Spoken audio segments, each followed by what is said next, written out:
Hey guys, I am Kyle, and in today's video I'm going to show you how to create Amazon account step-by-step tutorial. So let's get started. So here we are in Amazon.com, and from here, as you can see, I'm not currently signed in. So now let's register an account right here so that we can sign in. So from here, you want to click here, and from here you want to go click on start here, right here, new customer. Click on that so that we can now register or create an account.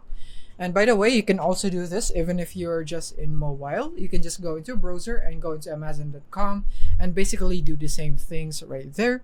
Or you can just go and download the app on your App Store or your Play Store. It's basically the same thing.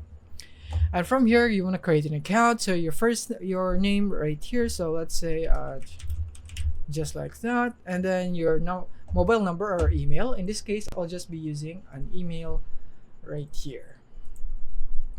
And I'm gonna paste that, and now the password right here, and the password again, and click on verify email.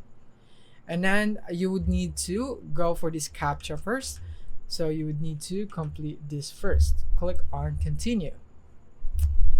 And then the next thing is now you would need an OTP or the verification code that is sent to your email address that you have provided. So in my case, it will be this one right here.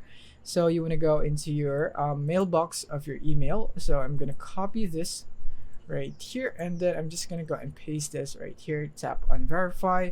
And now the next thing is this. So you would need to add a mobile number aside from your email address. So yeah, just provide your mobile number right here. But in my case, I will not be able to show you how to do it right here because I have already used my mobile number on my other account. And you can only use one mobile number right here.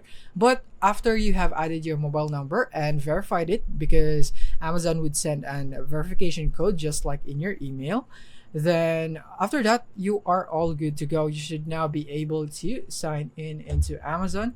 So when you go to Amazon.com, and now from here you can now check out your products, you can add to cart, you can buy products, you can choose whatever product you want right here in Amazon. You should be able to sign in just like so right here.